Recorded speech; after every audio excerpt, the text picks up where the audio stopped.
La motion de censure donc est passée et on va voir quels sont les impacts pour vous, pour nous tous, concernant donc les bonnes et les mauvaises nouvelles. Parfois, effectivement, très mauvaises. On est sur le site de Monevox. Monevox, pour ceux qui ne connaissent pas, eh bien, écoutez, je vous invite à y aller faire un tour régulièrement. D'ailleurs, c'est pour ça qu'il y a des pubs de Meilleur Taux là. C'est le groupe Meilleur Taux Placement qui a aussi donc ce site internet qui est très bien fait. Donc les députés ont censuré ce mercredi, donc c'était mercredi dernier, hein, donc voilà, on va pas revenir là-dessus. Alors, c'est une bonne surprise déjà pour les pensions de retraite. Dans son projet de financement de la sécurité sociale, le PLFSS 2025, le gouvernement prévoit une augmentation de 0,8 des pensions de retraite désindexées de l'inflation. Avec la censure, la revalorisation se baserait sur la moyenne annuelle des prix à la consommation hors tabac calculée sur les 12 derniers indices mensuels de ces prix par l'avant-dernier mois qui précède la date de réalisation des prestations concernées, dixit le Code de la sécurité sociale. Donc ouais, effectivement, c'est bien de traduire et en clair, donc ça veut dire que les pensions de retraite devraient être revalorisées de 2,2%, résultat de la moyenne des 12 derniers indices d'inflation de novembre 2023 à octobre 2024. Donc bonne nouvelle si vous êtes retraité. Les retraités sont bien traités quand même, hein, donc ça, il faut quand même l'avouer. Si vous faites le calcul, si vous regardez votre pension de retraite il y a 2 ans et aujourd'hui, eh bien écoutez, ça se passe de commentaires. Ensuite, on va regarder ce qui se passe du côté des prestations sociales et du RSA. Idem, faute de PLFSS, c'est le code de la sécurité sociale qui s'applique avec une revalorisation annuelle du RSA. Donc ça, c'est pas trop une bonne nouvelle, hein, donc il y en a ras-le-bol de ces aides. On voudrait que tout ça s'arrête. Mais bon, ça va augmenter. Et des prestations de la CAF, donc ça, c'est encore autre chose. Faites des enfants, la démographie va très mal, donc faites des enfants et vous aurez des aides de la CAF. Donc c'est au 1er avril de chaque année, donc au rythme de l'inflation. Pour le moment, la hausse serait de 1,9% au printemps prochain, d'après l'estimation provisoire du rapport de la Commission des comptes de la Sécurité sociale. Ensuite, on en a aussi pas mal parlé, vous en avez sûrement entendu parler, et concernant donc le barème de l'impôt sur le revenu. Si la France n'a pas de projet de loi de finances, c'est le cas, on fait rentrer mécaniquement 380 000 foyers français supplémentaires dans l'impôt sur le revenu parce que le barème n'aura pas suivi l'inflation et 17 millions de foyers payeront plus également, a assuré donc Laurent Saint-Martin, ministre chargé du budget. Michel Barnier a évoqué, lui, 18 millions de contribuables concernés. C'est la conséquence du gel du barème de l'impôt sur le revenu. Mais ce scénario est le plus probable. Un gel n'est pas forcément automatique. Voilà ce qu'il en est. Alors, ce qu'il faut dire aussi, c'est que c'est pas parce que voilà, tous ces foyers qui vont rentrer dans le barème, ils vont payer voilà, des pouillas, quoi. Des pouillas. Hein, donc, c'est vraiment pas trop un sujet, ça. Hein, donc, on passe rapidement. Mauvaise nouvelle pour le prêt à taux zéro. Bah là, oui, effectivement, si vous aviez l'intention ça avait été annoncé par le gouvernement. Eh bien, si vous avez l'intention de faire une acquisition avec le prêt à zéro, eh bien, ça ne fonctionnera pas. Avec la censure, le gouvernement peut adopter une loi spéciale qui se limite à percevoir les impôts.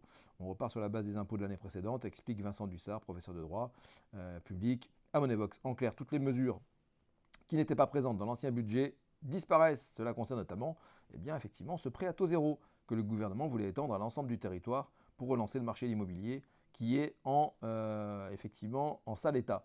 Actuellement, le PTZ réservé aux primo-accédants peut s'obtenir pour l'acquisition ou la construction d'un logement neuf dans un bâtiment d'habitation collectif situé en zone tendue.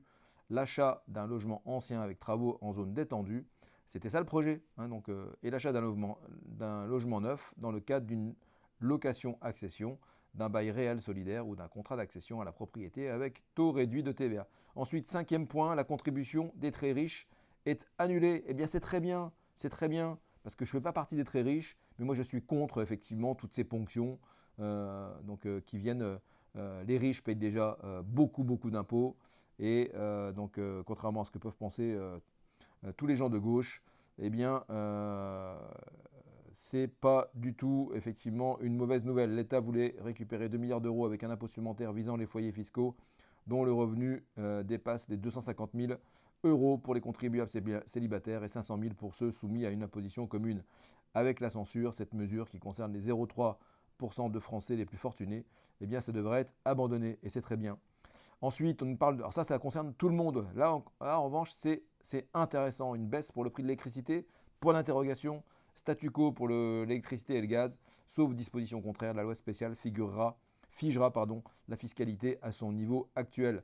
l'assise sur l'électricité ne resterait pas pour autant à 21 € du mégawattheure pour les ménages, puisque la sortie du bouclier tarifaire était déjà prévue. Ceux qui ont opté, le bouclier tarifaire, hein, vous vous souvenez, c'est lorsqu'il y a eu les explosions de prix d'électricité et du gaz au moment de la guerre en Ukraine, eh bien, l'État a mis en place un bouclier tarifaire pour éviter aux ménages de subir cette hausse. Eh bien, donc on revient à un tarif normal. Ceux qui ont opté pour le tarif réglementé d'électricité ou une offre de marché indexée pourraient tout de même profiter de la baisse du prix du marché.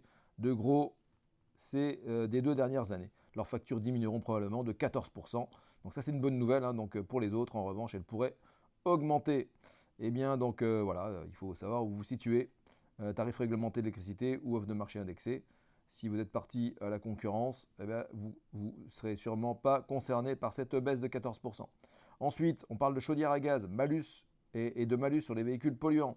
La TVA réduite à 5,5 et 10% sur les chaudières à gaz ne passerait pas à 20% comme prévu par le budget 2025. Donc dépêchez-vous si vous voulez installer une chaudière à gaz dans votre appartement. Ça sera encore intéressant puisque TVA à 5,5. Quant au renforcement des malus sur les véhicules les plus polluants, il va être aussi probablement abandonné. Merci Théva Vermel, donc le journaliste qui a rédigé cet article. On sait davantage à quoi s'attendre suite à ce vote de la motion de censure. N'hésitez pas à vous abonner à tous mes contenus et à mes réseaux sociaux. Je vous mets ça dans les commentaires, dans la description. Bonne semaine à vous et à très vite pour d'autres vidéos.